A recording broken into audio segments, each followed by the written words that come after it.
At the Жемчужина restaurant, bathed in multicolored garlands like a Chinese fair, everything was being prepared for the wedding.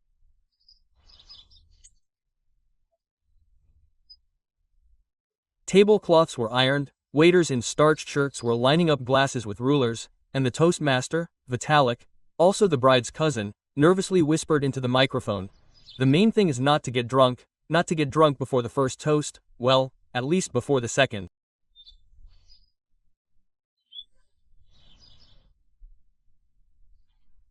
But behind the scenes of the upcoming celebration, at the door of the Palace of Celebrations, located a 3-minute walk from the restaurant, a completely different story was unfolding. Rita, the bride, was adjusting her hair in front of the mirror before the wedding ceremony.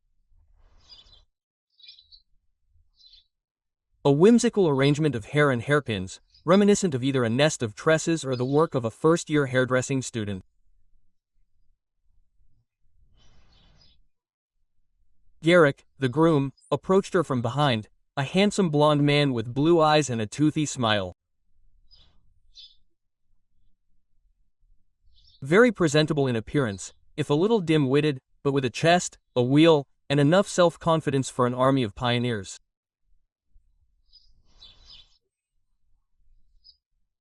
He was very much influenced by his mother, who sometimes goaded him into nasty things, presenting them as very good deeds. Garrick was an obedient tool in the hands of Zoya Igorovna. And she was very proud of her son, presenting him to everyone as an obedient boy and the hope of the family. She had already managed to whisper to him today. "Listen, Rita," said Garrick, his expression suddenly changing sharply.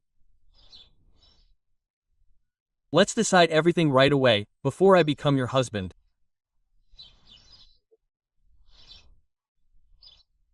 Look, now either you sign over the apartment to my mother, or I'll break your nose, and then there will be no wedding.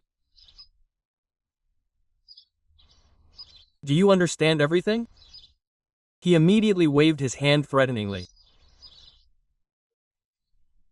However, his future wife, Rita, who jumped aside, didn't scream, didn't burst into tears, didn't clutch her stomach or heart, like the heroines in cheap TV series.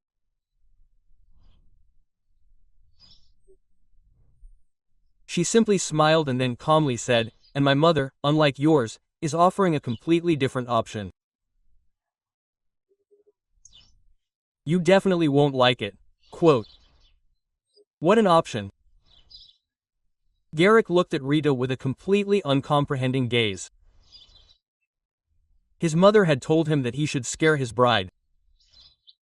Scare her so much that she would be ready for anything. But she wasn't even afraid. And this unusual situation left him stunned. "The option is simple, Garrick," Rita replied. "For example, wouldn't you like to go to jail for rape?" Garrick choked on his own air. "What?" A hint of fear flashed in his gaze. "My mother already has my police report. My mother asked me to write it just in case, you understand? Just in case. Knowing your mother well." Quote. "And for you, is this some kind of affection, like sadomasochism?" "Listen, do you want to grab me by the hair and say, 'You're my cow,' or, for example, well, I don't know, kiss me half to death, or something?" "What are you talking about? Mom and I were just joking," answered Garrick. And all his belligerence instantly evaporated. Only powerful muscles, like waves on a lake, rolled under his white shirt. And Rita once again admired her handsome niche. "Well, let him be dumb, it doesn't matter that he's unpolished, doesn't know anything except the gym and his mommy. I'll make a man out of him," thought Rita, and then said, "Well, keep joking, Garrick, but keep one more thing in mind. I'm also pregnant with your child for 2 weeks already. Yes, Rita knew how to stupefy this beautiful calf and knew how to skillfully control him. No worse than his mother, and maybe even better. It was at that moment that Zoya Igorevna, Garrick's mother, a woman with the temperament of a grumpy vacuum cleaner, came to her senses. What does pregnant mean? She screamed, as if this pregnancy was a personal insult to her. Rita turned to her and, without changing her intonation, added, "Yes, Zoya Igorevna, I'm pregnant, you heard right. It happens. So you'll be a grandmother. And tell your son to stop acting like a fool. One wrong move on his part, and he'll end up in a pretrial detention center instead of the Legislative Assembly. Can you imagine? Both have 4 letters in their names because of the different purposes of these premises. And then, after pretrial detention, he can go to places not so remote. I think they'll love him very quickly there, even without a signature." Quote. Zoya Igorevna opened her mouth, wanted to say something, but no sound came out of her throat. Apparently, her internal programming was frozen, just like her son's, who was now standing there and smiling stupidly. Rita continued, but more affectionately. "But don't worry, I love him a fool, so we'll have the wedding anyway. He'll work for me, and I'll make an exemplary husband out of him. Not for you, Zoya Igorevna, for myself, because I'm strong, and he'll be like a mouse to me. Yes, believe me." Garrick, still standing a little to the side, like in a bad play, started to mumble something. "Mom, she's scaring me." "No, my darling, I'm not scaring you." Rita came closer to her fiancé, took him by the ear and quietly whispered, "I'll completely format you, my love.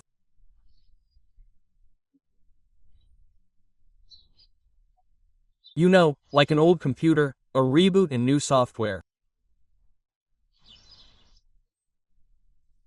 Then she hugged him, kissed him on the cheek and added loudly, "Now let's go. You have 20 minutes to calm down and put on your bow tie. And if your little hands ever reach into my arms again with bad intentions, I'll rip them off and give them to your mother as a souvenir." Half an hour later, music was playing loudly in the restaurant. Rita and Garrick walked in with beaming smiles to the loud congratulations of the numerous guests. Garrick stood next to his new wife, sweating as if he weren't just getting married but giving evidence under a lie detector. His smile was a little tense, like a seatbelt on a sharp turn. And Zoya Igorevna herself sat at the front table as if she'd stepped on a mine. She held a glass of champagne, but her hands shook like a student defending her thesis. She kept glancing sideways at Rita's mother, Olga Fyodorovna, and Rita's mother kept glancing at her. And they smiled at each other like 2 seasoned predators. Meanwhile, the toasts continued as usual. To the newlyweds, to love, to Garrick not dying. Vitalik, already quite drunk, blurted out a remark about family life ahead of schedule, winking at Rita. And then came the newlyweds' first dance. Garrick moved so carefully, as if Rita were wearing a booby-trapped belt under her dress, while she, on the contrary, danced lightly, laughing and glancing towards Aunt Zina, who had already managed to quarrel with the waitress over a dirty spoon. Quote. You know, Garrick whispered. I get it. I'll be good. I'll even wash the dishes, at least every day. And that's good, Rita nodded. But I want to wash them with love. Well, yes, with love, he repeated sadly. And what about your police report? Don't bother, let it sit for a while, just to be sure. Garrick was silent for a bit, and then asked, Listen, do you love me? Rita hesitated for a second, then kissed him on the nose. Single quote. Well, of course, who else would I end up with a mother like yours? It's like a TV series. You live and every day there's a new episode. She was proud of herself, looking at the envious glances of her friends, who were ready to give everything to steal Garrick away from her. And Rita considered herself a winner. Within a month, Garrick was unrecognizable. He got up at 7 a.m., cooked porridge, carried bags, put basins under the leaky faucet, and even learned how to peel shrimp.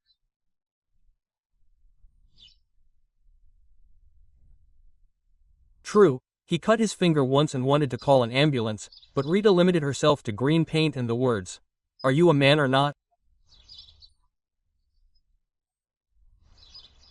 Zoya Igorevna rarely came to see them. At first, she hoped Rita would move out, and then that the pregnancy was a figment of her imagination. However, when she saw her grandson kicking in her belly during the ultrasound, she pretended she'd been given a ticket for a non-existent parking ticket, and then left silently.